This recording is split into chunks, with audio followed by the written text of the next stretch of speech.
इस पार प्रिय तुम हो मधु है, उस पार न जाने क्या होगा। हरिवंश राय बच्चन ने ये लाइनें यूं ही नहीं लिखी थी। सोम रस की तड़प में सुरा प्रेमियों का गला सूखा पड़ा है। हसरतें लगातार उछाल मार रही थी और 42 दिनों के बाद जब ये सूखा टूटा तो मधुरस की तलाश में मधुशालाओं के बाहर श्रद्धालुओं की कतार कई कई किलोमीटर लंबी हो गई। ऐसा लगा जैसे माघी मेले का स्नान हो। शराब के ठेके खोलने से पहले ही सरकार ने आगाह कर दिया था कि सोशल डिस्टेंसिंग का पालन जरूरी है, लेकिन शराब के बगैर जैसे धमनियां कमजोर पड़ गई थी, मांसपेशियों में जान नहीं बची थी। शराब ना हुई दवाई हो गई, ना मिली तो जिंदा नहीं बचेंगे। आबकारी विभाग और जिला प्रशासन ने सोशल डिस्टेंसिंग सहित अन्य मानकों का पालन कराने की पूरी कोशिश की, लेकिन शराब बियर के लिए तलब इतनी तेज थी कि कौन किसकी सुनने वाला था।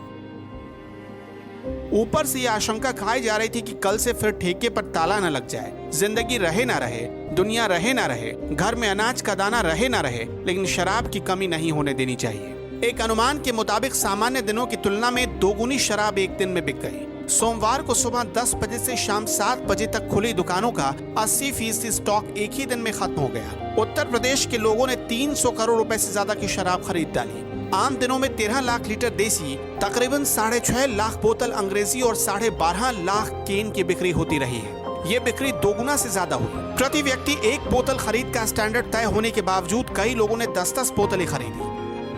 आबकारी विभाग के आयुक्त पी गुरु प्रसाद ने बताया कि कई दिनों के बाद शराब की दुकानें खुलने पर भीड़ ज्यादा थी, लेकिन अब ऐसा नहीं होगा। लॉकडाउन में शराब कम न पड़े, इसके लिए प्रशासन और अधिकारियों ने पूरा इंतजाम कर दिया है।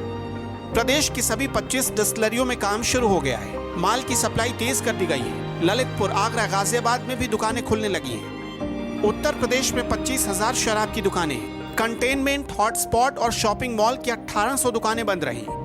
12,476 दुकानों में 7,36,830 पेटी देसी शराब की बची है। इसकी कीमत तकरीबन 215 करोड़ रुपए से ज्यादा है। लाइसेंस रिन्यूअल का इंतजार कर रही दुकानों में 2,49,954 पेटी देसी शराब का स्टॉक बचा है। इसकी कीमत भी तकरीबन 215 करोड़ के आसपास है। इसके साथ ही इंग्लिश दुकानों और मॉडल शॉप पर तकरीबन 9,60,036 पेटी अंग्रेजी शराब और बियर का स्टॉक बचा था। इसमें से भी ज्यादातर स्टॉक खत्म हो गए। पहले ही प्रशासन ने एक साथ सिर्फ 5 ग्राहकों को दुकान पर जाने की इजाजत दी थी। पहले से तय किया गया था कि हर ग्राहक सैनिटाइजर और मास्क लगाकर ही शराब के ठेके पर जाएगा। शराब की ओवर रेटिंग को रोकने के लिए आबकारी विभाग ने सादी वर्दी में टीम को ग्राहक बनाकर भेजने की तैयारी की थी, लेकिन सारी तैयारियां धरी की धरी रह गई। किसी भी मॉनिटरिंग के अभाव में ओवर रेटिंग जारी रही। लोग बोरी और झोला लेकर शराब खरीदने निकले। प्रयागराज में करीब 6 करोड़ की शराब बिक गई। 50,000 बोतल अंग्रेजी शराब, बियर की 10,000 बोतल और केन, देसी शराब की 40,000 लीटर बिक गई।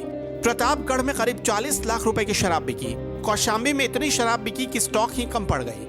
अलीगढ़ में सोशल डिस्टेंसिंग की खूब धज्जियां उड़ी और शराब बेचने के सारे रिकॉर्ड टूट गए।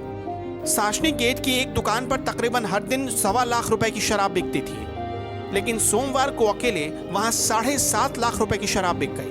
पूरे अलीगढ़ जिले में तकरीबन 20 करोड़ रुपए से ज्यादा की शराब की बिक्री हुई है। हाथरस में करीब 90 लाख की शराब बिकी। मतलब मौका जैसे ही मिला, बेवड़ों ने जी भरकर प्यास बुझाई।